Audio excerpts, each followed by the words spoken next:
Decidido, larga tudo e parar. Deus conhece a sua estrutura, sabe o que está fazendo. Mesmo que seja difícil, não pare, segue está vendo. Olha todas as tuas lágrimas e mandou a te falar. Pega o que ele te entregou e volte para o mar, que é o teu lugar. Quem mandou largar a rede? Quem mandou você parar? Volte para o mar alto, no lugar da tua vergonha eu vou te honrar. Quem mandou largar a rede? Quem mandou você parar? Volte para o mar alto, no lugar da tua vergonha eu vou te honrar. Filho, eu vou te honrar.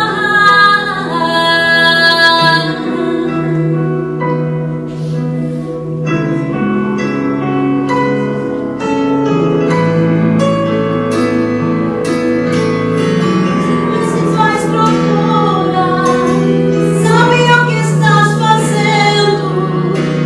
Mesmo que seja difícil, não pare, ele está vendo. Olha todas as tuas lágrimas e mandou a te falar.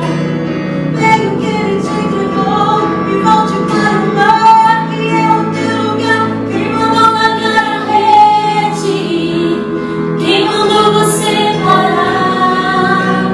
Volte para o mar alto, no lugar da tua vergonha eu vou te honrar. Quem mandou largar a rede? Quem mandou você parar? Volte para o mar alto, no lugar da tua vergonha eu vou te honrar. Filho, eu vou te honrar.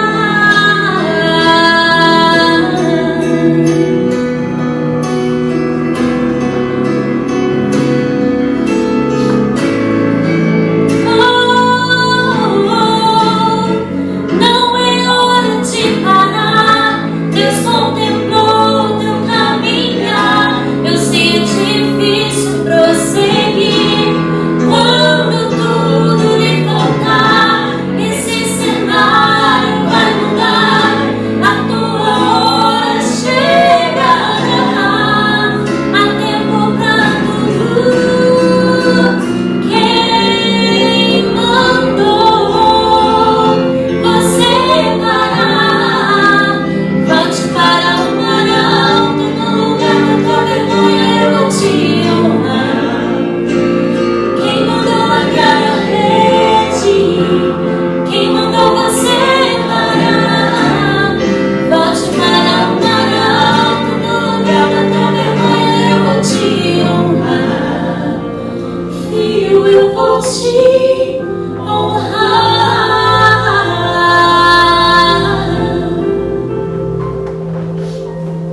Amém. Louvado seja Deus.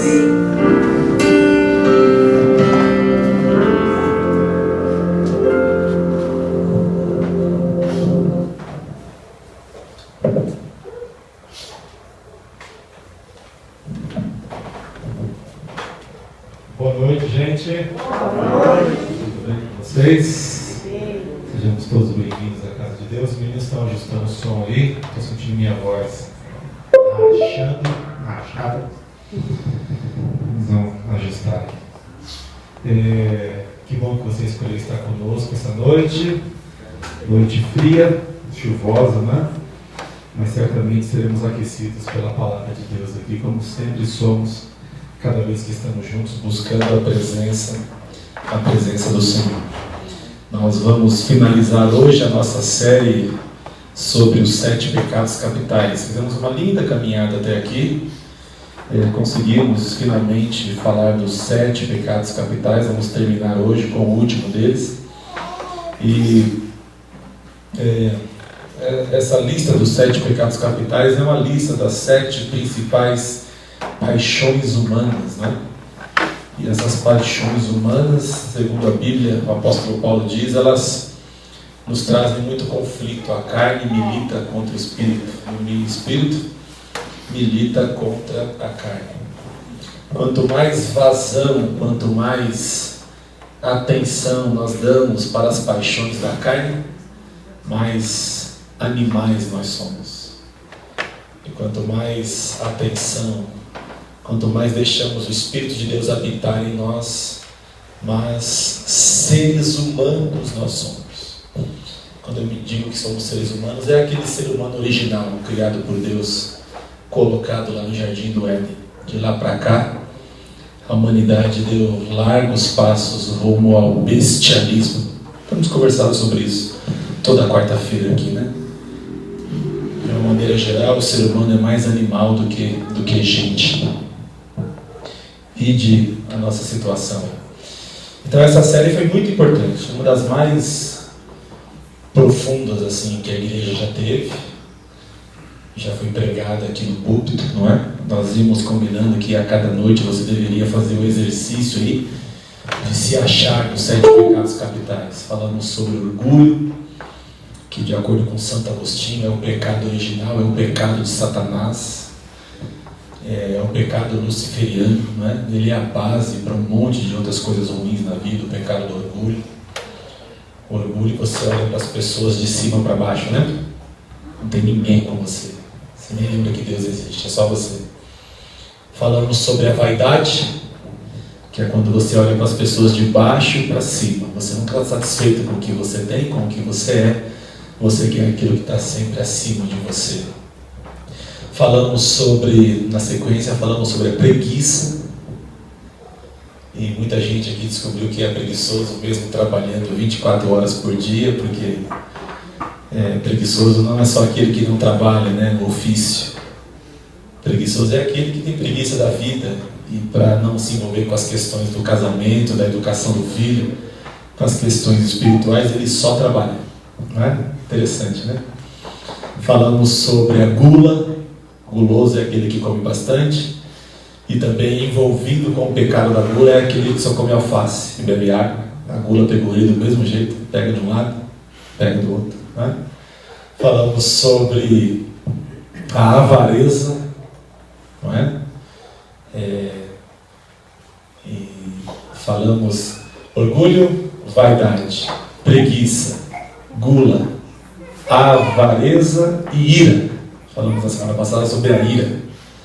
E hoje nós vamos, conforme prometido, nós vamos terminar a nossa caminhada, essa importante caminhada. Caminhamos pela nossa humanidade aqui, a cada quinta-feira, não é? E vamos falar sobre a luxúria, tá bom? Vamos falar sobre a luxúria. Deixa eu dizer uma coisa importante a vocês, antes da gente abrir a Bíblia e fazer mais uma oração aqui. Na semana que vem, os nossos cultos, Wagner, voltam para as quartas-feiras? Quarta-feira, tá? Nós adaptamos esses últimos 2 meses e meio para que o nosso culto de oração fosse às quintas-feiras, justamente para que tivéssemos essa série aqui, tá? Então, guarda no coração aí. A gente vai avisar nos grupos da igreja. Nosso culto de oração volta ao formato original de quarta-feira, às 7h30 da noite. A gente estava atuando aqui em caráter excepcional. Tá bom? Então, semana que vem, quarta-feira, tá? Nós estamos preparando uma semana de oração. Eu estou negociando ainda com os anciãos quais dias nós vamos fazer dessa semana de oração. Ela vai ser na última semana do mês. A gente está vendo ali que dia que começa e que dia que termina. Essa época do ano é uma época onde a agenda da igreja é muito disputada, muita coisa acontecendo simultaneamente. E a gente vai encaixar ali os dias exatos para que possamos ser abençoados com a nossa última semana de oração desse ano. Em breve a gente anuncia também, tá? Por hora, é na última semana de novembro, do dia 20 até o dia 27. Só que nesse período a gente vai falar os dias que teremos culto aqui, tá bom?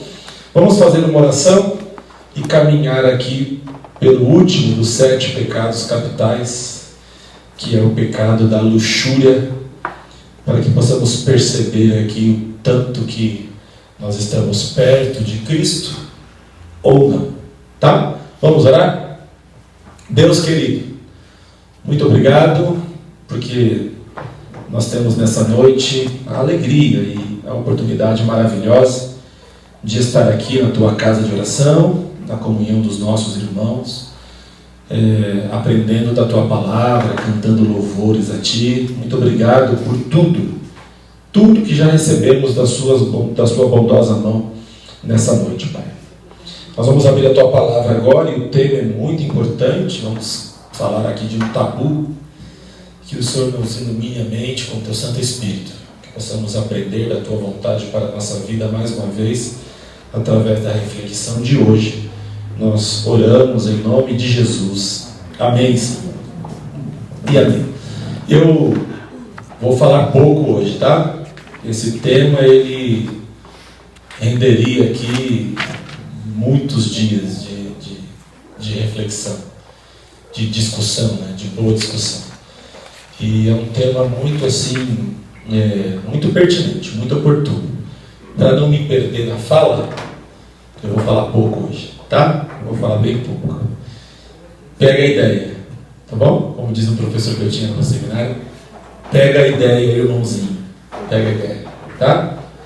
Tem muita coisa que estão nas entrelinhas, né? Então, já pedimos a Deus o Espírito Santo, Ele vai nos capacitar aqui, tá? Pecado é a luxúria. No dicionário, tá assim, ó.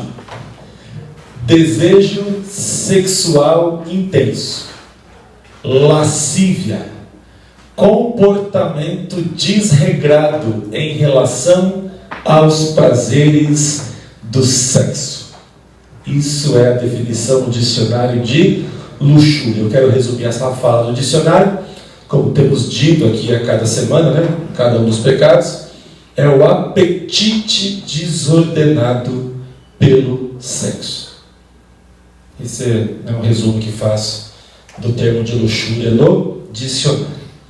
Luxúria, nós poderíamos dizer assim, que é disparado o pecado querido de toda a sociedade. É o mais querido de todos eles. Todo mundo tem um pouco de gula, todo mundo tem um pouco de ira, todo mundo é um pouco avarento, uns mais, outros menos, orgulhosos, preguiçosos, mas todo mundo gosta desse pecado, né? O sexo está esparramado, ele é extravagante diante de nós, 24 horas por dia. E é bem interessante que nós aprendemos a cada um dos dias da nossa série aqui dos 7 pecados capitais, nós aprendemos que você não precisa ser rico para ser avarento. Nós aprendemos que você não precisa glutão. Você não precisa ficar sentado no sofá o dia inteiro para ser chamado de preguiçoso, não é? É sempre uma mão de 2 vias. Eu diria que você não precisa fazer isso para ter sido acometido do pecado da luxúria. Tem gente que não tem relação sexual.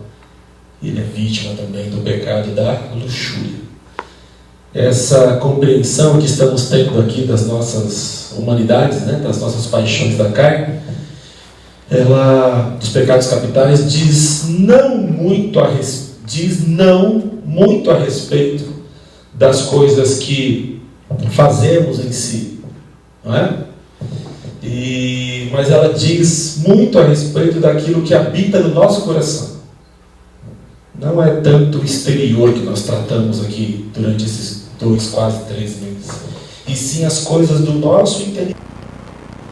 Repito, tem gente que é tão pobre, mas é tão pobre, ele é um miserável, que a única coisa que ele tem é dinheiro.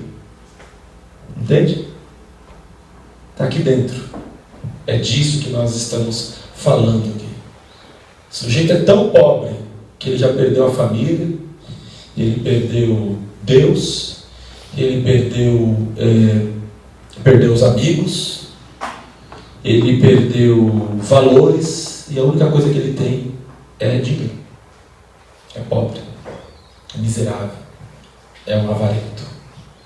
Então a gente está falando das coisas que estão aqui dentro, não só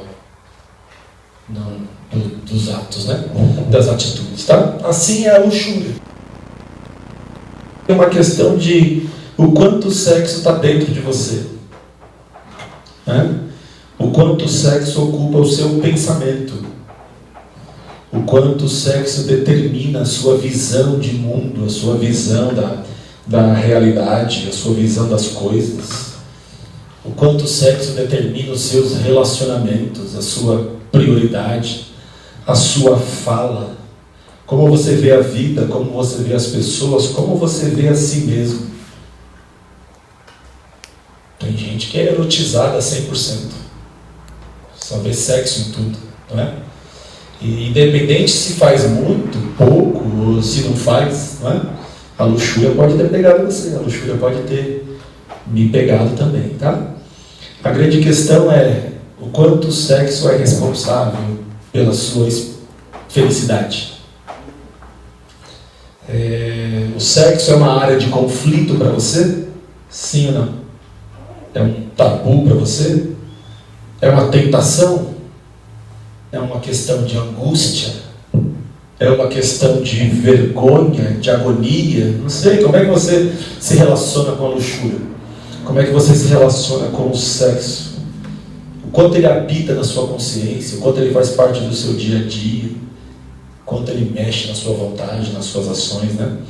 Richard Foster, um psicólogo, ele fala assim: a sociedade fala muito pouco, a sociedade fala pouco de sexo. Eu li esse texto dele outro dia, preparando essa reflexão, né, essa série aqui. Eu achei meio contraditório, né? Ele falou assim: a sociedade fala pouco de sexo. Como é que a gente pode falar pouco de sexo se sexo está 24 horas por dia diante de nós, né? A gente usa o sexo para vender carro.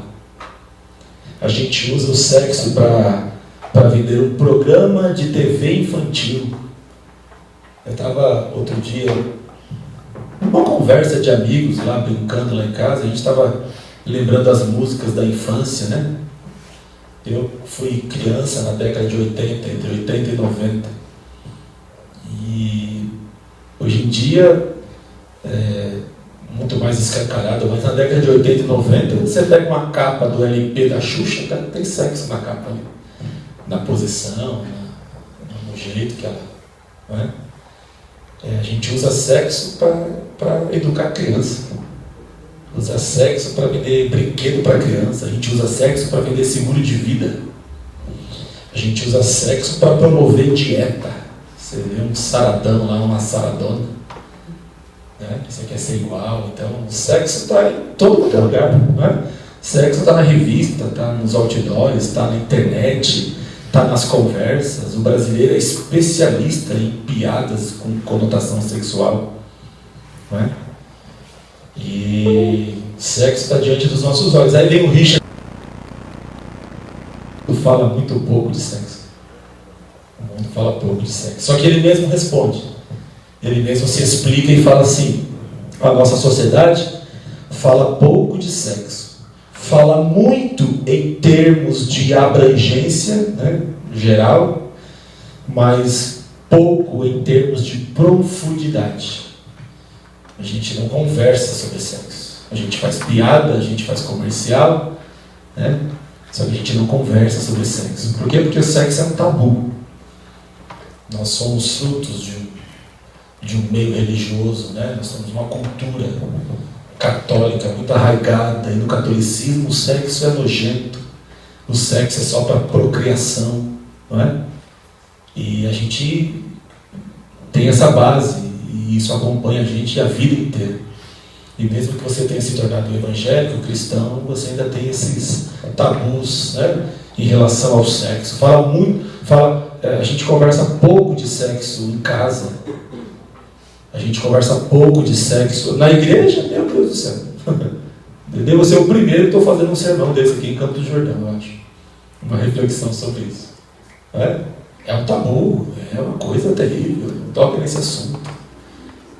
A gente fala um pouquinho só nos encontros de casais, e só um pouquinho também, né? Porque é isso que o Richard Foster está dizendo aqui, a gente fala pouco, profundidade zero. É muito rasa as nossas conversas, né? É o tabu dos tabus no meio religioso, né? E uma prova disso é que o pecado do sexo é um pecado que não tem perdão. Tem perdão na Bíblia, tem perdão no reino dos céus, mas não tem perdão no coração do crente. O sujeito pode ser orgulhoso, está tudo bem. O sujeito pode ser um mentiroso, faz parte do perfil dele. O sujeito pode ser um fofoqueiro aqui dentro, um criador de contenda. A Bíblia diz que Deus abomina o fofoqueiro, Deus abomina o criador de contenda, mas está tudo bem, a gente consegue conviver com o fofoqueiro aqui dentro. O sujeito, ele é um ignorante. A coisa mais ridícula que existe é um crente ignorante, não combina. Os filhos de Deus são amorosos, são mansos e humildes de coração. Aí tem um crente que é um cavalo. E a gente fala, não, está tudo certo, é o perfil dele, ele é assim. A gente convive muito bem com tudo isso. Agora, se você cometer o pecado do sexo, se você adulterar, ou se você fornicar, esquece. Você vai conviver com essa pecha o resto da sua vida, apedreja. Pode fofocar, pode mentir, pode ser ignorante, só não pode adulterar. Por quê? Porque o sexo é um tabu para a igreja. O sexo é o tabu dos tabus. E talvez o nosso silêncio sobre as questões sexuais, o nosso silêncio a respeito do sexo, a nossa reação diante desse tema aqui da luxúria, seja a maior evidência que de fato nós somos culpados do pecado da luxúria. É igual a outra vez que eu disse assim, né? Muita gente procura a dieta. E procurar uma dieta, estar desesperado para fazer uma dieta, é a maior evidência que esse sujeito é guloso. Não é? A gente fica em silêncio diante do sexo. Talvez porque a gente é culpado dele. É culpado do pecado, tá? O sexo para a gente é muito perigoso. A gente não quer mexer, né? É uma bomba. Não toca nesse assunto, pastor. Não fala disso. A gente não sabe falar sobre isso. A gente tem medo de discutir esse assunto, tá? É um problema lá em casa, é um problema na sociedade, é um problema. E a gente está cada vez mais tendo conflito com essa questão, né? O mundo mudou, a sociedade mudou. Agora temos identidades de gêneros variadas, diferentes, né? A gente não sabe lidar com isso. A gente fala logo que é do diabo. O gay é do diabo, a lésbica é do diabo, e nós somos de Jesus, e a gente não quer conversar. A gente não fala, a gente não tem que ter medo de discutir essas questões, né? Então a gente se cala. E a luxúria, ela está no pensamento de todo mundo. Uns mais, outros menos. Uns tiveram picos de pensamento sobre isso, outros já não têm tanto mais.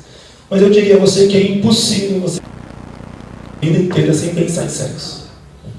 Até porque o sexo é um presente de Deus. O sexo é biológico, é natural, é igual dormir, é igual se alimentar. É um presente de Deus. É um prazer misturado com necessidade. E eu falei sobre isso na nossa série. Quando o pecado ele brota de algo biológico, é muito mais difícil de controlar, né? Eu estou me lembrando da gula. Deus criou os alimentos para satisfazer a nossa necessidade de crescimento, vitaminas, enfim. Mas se alimentar, comer determinados alimentos, é um prazer, não é? Então é uma linha muito tênue entre o prazer e a necessidade, para você se descontrolar, se desgovernar e virar pecado. Sexo é necessidade. Sexo é um presente de Deus. Deu de presente para Adão e Eva no pôr do sol da sexta para o sábado.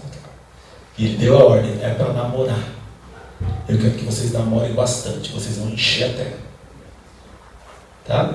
No sábado, Adão e Eva não foram para a igreja. Eles foram namorar. Atender a ordem de Deus. Me entende? Me entende? Natural até aqui? Tranquilo? Tá? Então, assim, é impossível você passar por uma vida sem ter um contato com isso, sem ter um momento de pensar nisso, tá? Como é impossível você passar por essa vida sem comer, sem beber água, sem dormir, né?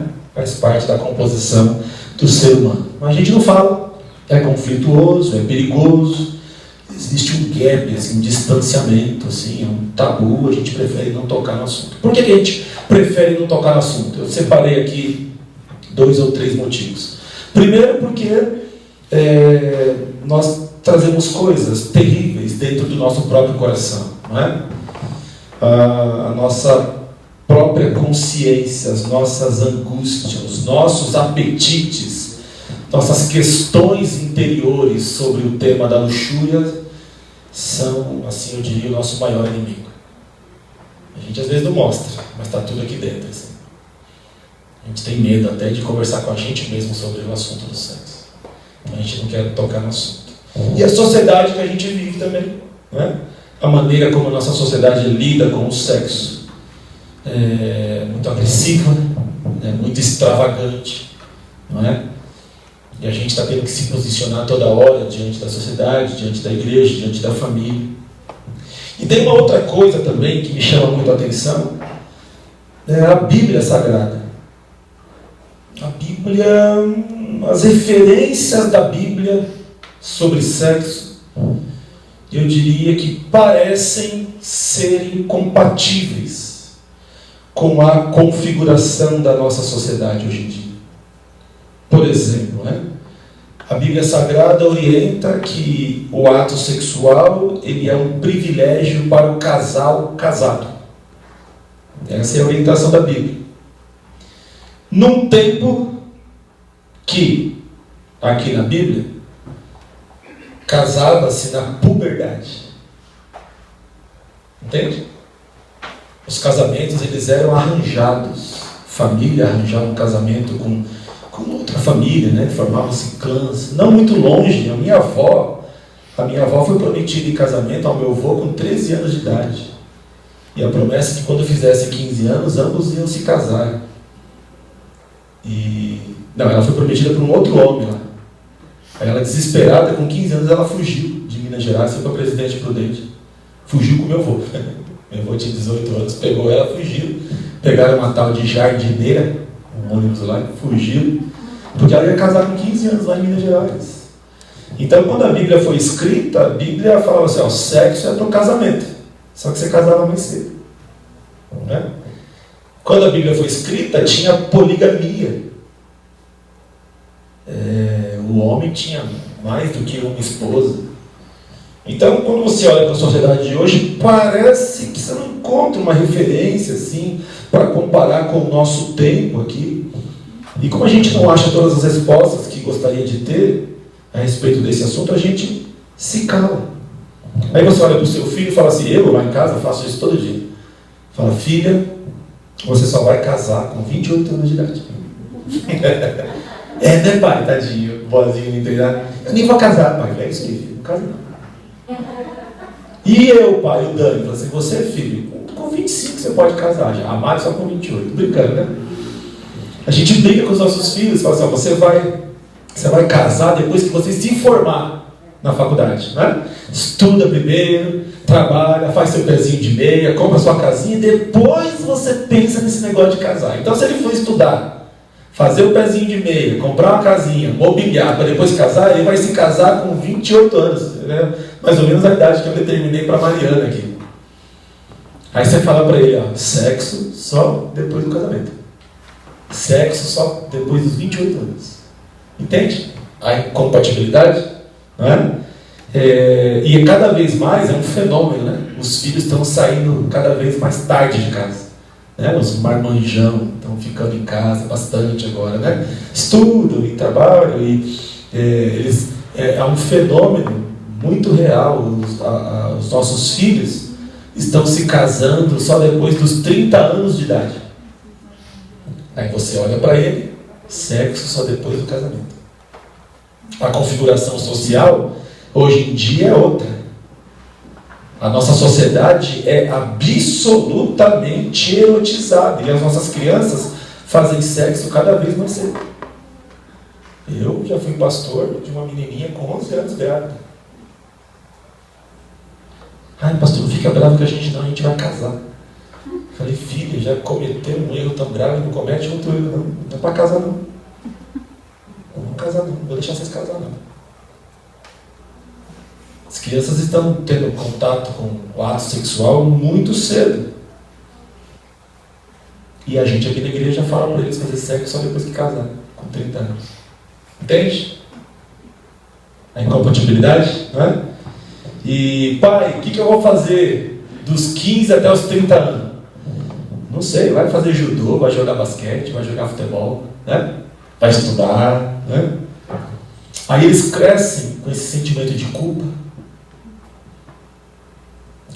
essa sensação de castração. Eles não aguentam chegar aos 30 anos sem ter o ato sexual. Aí eles têm antes dos 30 anos, têm antes de se casarem. Aí vem eles acabam sendo infantis emocionais, né?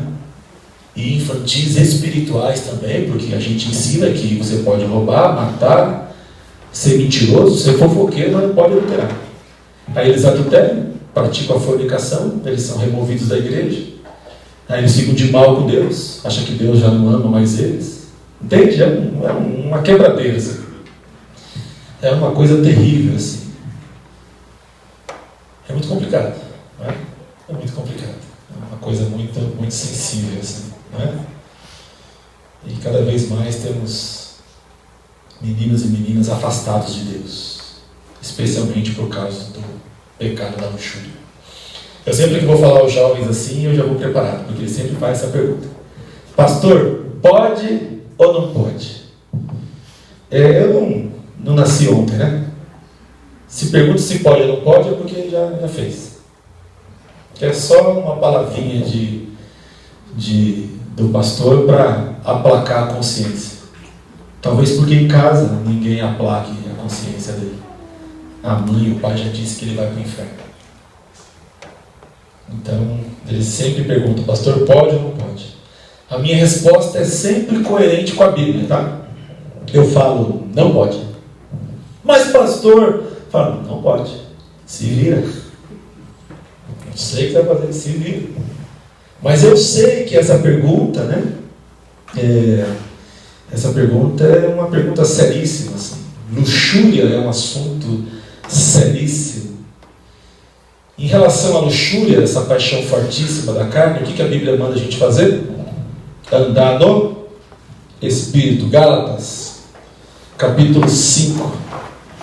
Abre a sua Bíblia. Gálatas, capítulo 5, verso 16. Gálatas, capítulo 5, verso 16. A Bíblia diz assim, ó: digo, porém, andai no Espírito, e jamais satisfareis a vontade da carne, porque a carne milita contra o Espírito, e o Espírito contra a carne, porque são opostos entre si, para que não façais o que porventura seja do vosso querer. Mas se sois guiados pelo Espírito, não estáis sobre a lei. Ora, as obras da carne são conhecidas, e são prostituição, impureza, lascívia, não é? Esses são os pecados relacionados ao sexo. Na sequência vem outros pecados aqui. Verso 22. Mas o fruto do Espírito é o quê? O amor, a alegria, a paz, a longanimidade, a benignidade, a bondade, a fidelidade, a mansidão. Eu quero destacar o último fruto do Espírito aqui contra as paixões da carne: o domínio próprio. Verso 24, os que são de Cristo Jesus crucificaram a carne com as suas paixões e concupiscências. Se vivemos no Espírito, andemos também no Espírito. A carne é contra o Espírito é contra a carne. Sabe do jeito que me ensinaram isso? Minha avó e minha mãe falaram assim: filho, dentro de você tem dois cachorrinhos. Tem o cachorrinho preto e tem o cachorrinho branco. O cachorrinho preto, filho, é o cachorrinho que é imundo. Ele é o cachorrinho malvado, é o cachorrinho do pecado. O cachorrinho branco é o cachorrinho de Jesus Cristo. É o cachorrinho da pureza, é o cachorrinho do amor. E o cachorrinho branco e o preto, eles brigam o dia inteiro. Sabe o que você tem, toda semana no pôr do sol, você falava isso para mim. Sabe o que você tem que fazer, filho? Você tem que dar mais comidinha para o cachorrinho branco. O cachorrinho branco vai ficar mais forte, ele vai se alimentar mais e ele vai vencer todo dia o cachorrinho preto. Eu cresci tendo essa visão e eu achava que era verdade, não é? Sobre a luta da carne contra o espírito, não é? E eu falava assim, bem, se eu alimentar o cachorrinho branco, né? Minha mãe disse que eu vou fazer a vontade de Deus, eu vou conseguir controlar e um tempo o cachorrinho branco vai matar o cachorrinho preto. Não é? E eu pensava que quanto mais santo eu fosse, aí veio a puberdade, né? E na puberdade eu pensava que quanto mais santo eu fosse, menos em sexo eu pensaria. Olha que pecado. É um presente de Deus. A questão não é pensar ou não pensar, é como você se relaciona com isso. Não é? Por isso que temos uma geração de crentes que acham que o sexo é sujeira, é só para procriação. Ensinaram para a gente errado. E eu cresci com isso. E eu, quando vinha assim, os pensamentos da puberdade, eu me concentrava em jogar futebol. Depois minha mãe me colocou para fazer musculação. Já perdi tudo. Musculação é uma coisa ruim, né? Você tem que fazer o resto da vida. Coisa que tem que ser graça, porque você faz, chega em casa e já não está do mesmo jeito. Fiz anos e anos e hoje não tenho mais nada do que eu tinha. Eu ia fazer musculação, jogar futebol, comecei a nadar, fazer exercício, né? Por quê? Porque eu não podia pensar nas coisas relacionadas à luxúria. Comprei um saco de boxe, pensava em dar murro no saco de boxe, porque eu tinha que alimentar o cachorrinho branco. Hoje em dia eu leio esse texto aqui, e quando eu leio esse texto eu vejo o seguinte, tá? O apóstolo Paulo está dizendo assim, ó. Vou parafrasear o apóstolo Paulo. Gálatas 5,16 aqui. Digo, porém, andai no Espírito e jamais satisfareis a concupiscência da carne, porque a carne milita contra o Espírito e o Espírito contra a carne, porque são opostos entre si. Charles Chaplin tem uma frase muito famosa, ele fala assim, não sois máquinas, humanos sois. Não sois máquinas, humanos é que sois. Sabe o que Paulo está dizendo aqui para nós? Não satisfareis a vontade da carne, andai no Espírito. A carne luta contra o Espírito luta contra a carne. Paulo está dizendo assim, não sois bichos, homens é que sois. Vocês não são animais, vocês não são bestiais. Filhos e filhas amadas de Deus é que sois. A carne tem desejos, tem apetites, e foi Deus que colocou eles lá. Está tudo certo. Aí Paulo lembra, vocês são seres humanos.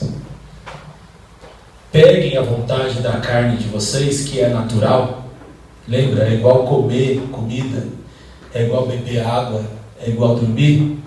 E se comportem como seres humanos. Consagre a vontade da carne a Deus. Desejo não é pecado. Vontade não é pecado. Paulo está dizendo assim, só não vivam como bichos. É bicho que não tem hora para fazer essas coisas. É bicho que tem mais de 100 de parceiros ao longo da vida deles. É bicho que se comporta como bicho. Repito, desejo não é pecado. Vontade não é pecado. Nós somos seres espirituais, criados à imagem e semelhança de Deus. Amém. E a nossa renúncia à carne, ao comportamento animal da carne, vai nos trazer mais felicidade. Aliás, esse é o desejo do Evangelho do nosso Senhor Jesus Cristo. A Bíblia Sagrada está dizendo para nós assim, ó, está chegando um momento em que serão separados os animais dos filhos e filhas amadas de Deus.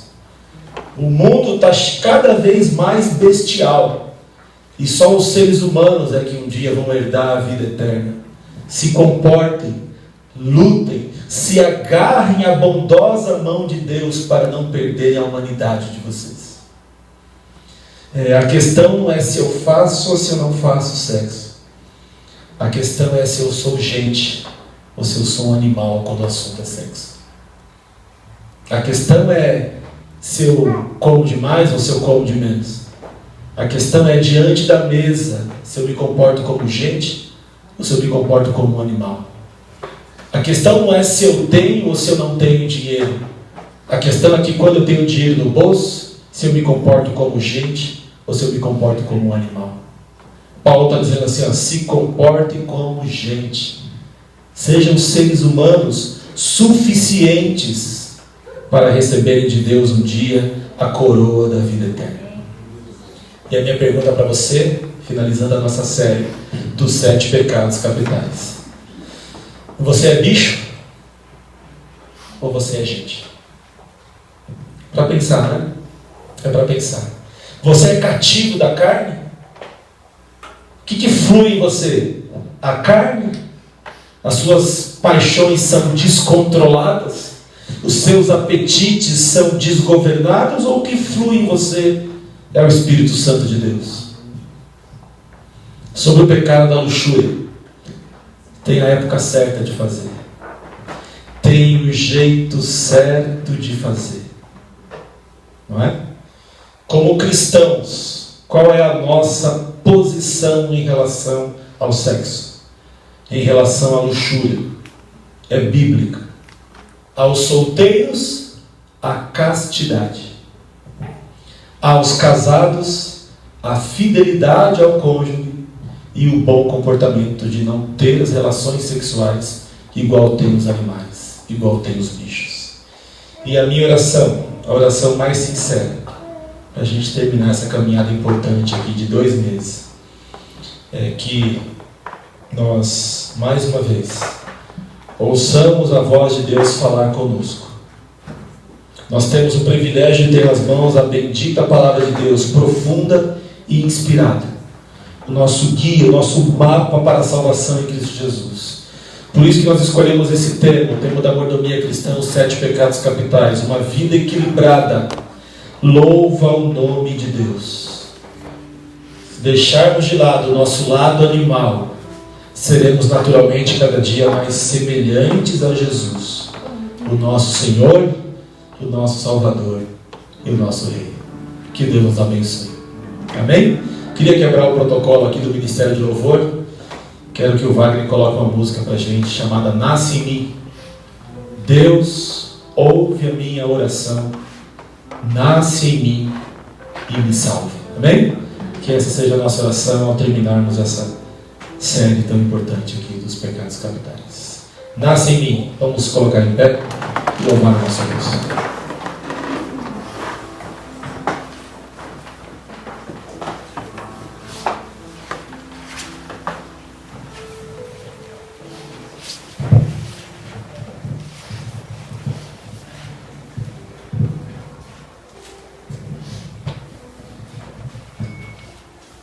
Glória a Deus. Essa série vai terminando, mas no nosso coração nós Deus para fazer o Espírito Santo brotar dentro dos nossos corações todos os dias. Vamos cantar bem bonito para o Senhor Jesus. Louvado seja o nome do Senhor. Nasce em mim. Pede para o Espírito Santo. Pede para o Espírito Santo pedir para Jesus nascer todos os dias no seu coração.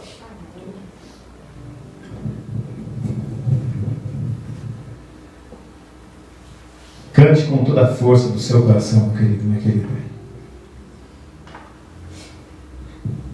Não está saindo o som.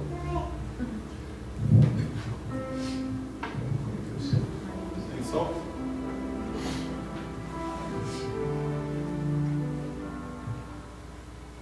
Dá para passar a letra? Ainda dá. Você volta a letra, nós vamos cantar aqui no... Nós temos a capela, né? Vamos à capela então. Pode colocar aí.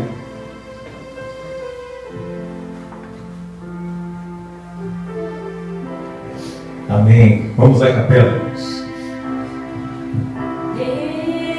Deus, ouve a minha oração, nasce em mim e me salva.